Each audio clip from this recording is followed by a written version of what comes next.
मैं तो आई फकत तेरे दीदार को, क्या खबर थी ये दिल भी मैं दे आऊंगी।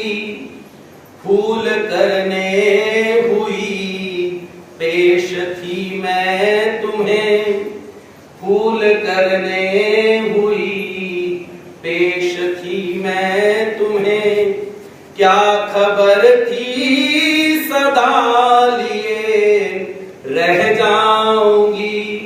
मैं तो आई फकत तेरे दीदार को। चांगदेव भट्ट और चाणोपाध्याय दोनों भगवान के दर्शन करने के लिए आए, परंतु दर्शन करने के लिए आए, दोबारा हिम्मत नहीं होती जाने की, क्योंकि अव्वल ते ठिकाना कोई मिलदा नहीं, मिल जावे फिर उथों हिलना नहीं। एक दर दर लभदे प्रीतम नूं एक फड़ के कोल बिठा लेंदे, एक मंदिरों खाली मुड़ जांदे, एक उथों ही दर्शन पा लेंदे। दो रंग दी दुनिया दे अंदर दो रंग ने दुनियादारां दे, एक सुरत तो निरे रब दिसदे, एक रब दी शक्ल बना लेंदे। एक मंजिल लभदे फिरदे ने, एक पहुंच के भी ना पहुंच सके, एक लभदे शाम गवाचे नूं एक लभया शाम गवा लेंदे, एक दर दर लभदे प्रीतम नूं एक फड़ के कोल बिठा लेंदे। जाने की हिम्मत नहीं होती। तो इतने में क्या हुआ कि हमारे भगवान श्री चक्रधर स्वामी जी की इच्छा निर्माण हो गई कि हम परमेश्वरपुर जाना चाहते हैं। श्री गोविंद प्रभु महाराज जी के मिलने की इच्छा निर्माण हो गई, तैयारी चल रही है। तो चांगदेव भट्ट जो है वो भाई साहब को कहता है कि भाई साहब मेरी सिफारिश तुम भगवान के साथ करो, भगवान को मेरी सिफारिश करो कि मैं भगवान के साथ जाना चाहता हूं श्री गोविंद प्रभु महाराज जी के दर्शन करने के लिए। भगवान जब वो दोनों बातें कर रहे हैं, भगवान ने कुछ काना फूसी सुनी, तो भगवान भाई साहब को कहते हैं भाई साहब ये चांगदेव भट्ट क्या बोल रहा है। भाई साहब कहती है महाराज ये कह रहा है कि आप अगर परमेश्वरपुर जा रहे हैं तो मैं भी आपके साथ चलूं, मैं भी आपके साथ रहना चाहता हूं, ऐसी ये इच्छा व्यक्त कर रहा है। भगवान प्रसन्न हो गए। भगवान कहते हैं कि अगर कोई परमेश्वरपुर जाना चाहे तो हम उसे रोक नहीं सकते। भगवान ने उसको आज्ञा दे दी। साथ में जानो पाते हैं, भगवान को कहते हैं चांगदेव भट्ट। चांगदेव भट्ट कहते हैं महाराज तो फिर क्या जानोपाध्याय भी आपके साथ चलें, हमारे साथ चलें। भगवान कहते हैं कि ये नहीं जा सकता।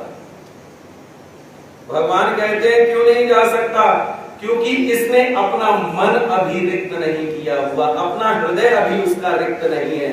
इस वजह से भगवान कहते हैं कि ये नहीं, चांगदेव भट्ट हमारे साथ जाएगा। भगवान ने उसकी नियुक्ति की। भगवान कहते हैं कि चांगदेव भट्ट तुम हमारे साथ चलो, और भगवान उसको साथ में लेकर के बाईसा हंस राजा चांगदेव भट्ट और हमारे भगवान, ऐसे चार लोग परमेश्वरपुर की ओर भगवान जाते हैं। और उस भक्त ने भगवान को इतना प्रसन्न कर दिया, भगवान इतने खुश हो गए उस भक्त से कि रात के दिनों में, सर्दी के दिन हैं, रात को जब चांगदेव भट्ट सोता है तो भगवान अपने हाथों से उसके ऊपर कंबल देते हैं। भगवान के साथ लेटता है तो मन में ये सोचता है कि कहीं मेरे पांव भगवान को ना लगे। इस वजह से वो जो कंबल है वो कंबल दूर करता है। भगवान उसको खींच करके अपने पास लाते हैं, अपने नजदीक लाते हैं। यह है स्पर्श के द्वारा भगवान वेदित करना।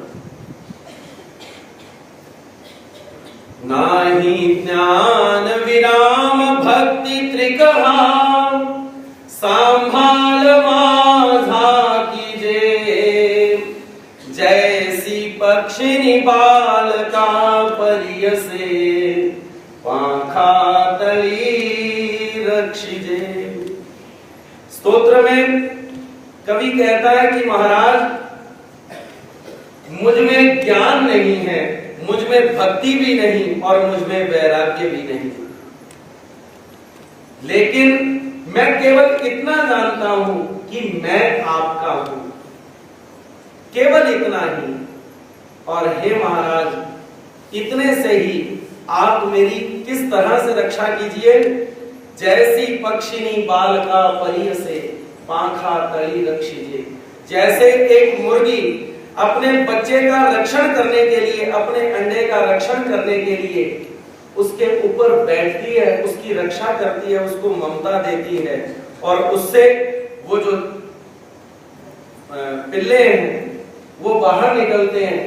महाराज उसी तरह से आप मुझे अपने पंखों के नीचे, अपनी छत्र छाया के नीचे हमेशा रखें। चांगदेव भट्ट को भगवान नजदीक खींचते हैं, वो दूर जाता है, भगवान फिर नजदीक खींचते हैं। उसके ऊपर अपने स्वयं अपने श्रीकरों से भगवान उसके ऊपर कंबल डालते हैं। कितना सौभाग्यशाली जीव होगा वो। लेकिन उसके अंदर की जो क्वालिटी है वो केवल इतनी है मात्र कि वो रिक्त है, उसने अभी अपने हृदय में किसी को स्थान नहीं दिया हुआ। इसलिए भगवान उसकी बार बार इतना देखभाल करते हैं और ऐसे करते करते भगवान एकदम रिद्धपुर क्षेत्र के पास पहुंचे तो भगवान चांगदेव भट्ट को कहते हैं कि देख चांगदेव भट्ट, वो सामने रिद्धपुर के कलश दिखाई दे रहे हैं और हमारे साधन दाता भगवान श्री चक्रधर प्रभु श्री गोविंद प्रभु महाराज जी का जयकारा लगाते हैं। और चांगदेव भट्ट भी जो है वो भी दोनों हाथ जोड़ करके जय बोलता है। भगवान कहते हैं कि हमने जय बोला, ऐसा नहीं, तुम्हारे को साष्टांग दंडवत करने, प्रणाम करने से ही पुण्य प्राप्त होगा। भगवान कितना उसकी देखभाल करते हैं। भगवान के दो प्रकार के भक्त हैं। एक, भगवान अपने दृष्टांतों के माध्यम से हमारे को समझाते हैं कि एक मालेकार जो है, दो मालेकार हैं। एक मालेकार जो अपनी मचान पर बैठा, एक रास्ते पर जा रहा व्यक्ति उसको पूछता है कि भैया मैंने इस रास्ते जाना, इस गांव को जाना है, तो ये रास्ता कहां पर जाता है? वो मचान पर बैठा व्यक्ति कहता है कि भैया ये रास्ता उस गांव की ओर जाता है और ये रास्ता जंगल की ओर से जाता है। अगर जंगल की ओर से जाओगे तो तुम्हारे को हो सकता है कि लूटपाट, तुम्हारे को चोरों का सामना करना पड़े, और अगर इस रास्ते से जाओगे तो ये रास्ता जो है ये सुरक्षित है। बस इतना ही। और एक जो मचान वाला है वो नीचे उतर करके उस राहगीर को मंजिल तक पहुंचाता है। भगवान के भी उसी तरह से दो प्रकार के भक्त हैं। भगवान भी एक भक्तों को केवल बतलाते हैं कि अगर तू ऐसा करेगा तो होगा। जैसे भगवान श्री कृष्णचंद्र अर्जुन को केवल बतलाते हैं, ज्ञान देते हैं, परंतु हमारे श्री चक्रधर महाराज नागदेव को केवल बतलाते ही नहीं, उसके साथ साथ रह करके उसका मार्गदर्शन भी प्रशस्त करते हैं। चांगदेव भट्ट को इस तरह से भगवान रिद्धपुर लेकर के आए, श्री गोविंद प्रभु महाराज जी के दर्शन हुए और भगवान अब वापस लौट रहे हैं। वापस लौटते हुए क्या हुआ कि एक मंगलूर पीर नाम की एक जगह आती है महाराष्ट्र में, वहां पर भगवान का वास्तव्य हुआ। अब वो भक्त भगवान के साथ रह करके इतना भगवान के साथ अटैच्ड हो गया कि उसकी सोच, उसका मन, उसकी बुद्धि और उसका चित्त सभी चीजें भगवान के बारे में ही सोचती हैं। भक्त जो है वो भगवान के बारे में ही सोचता है।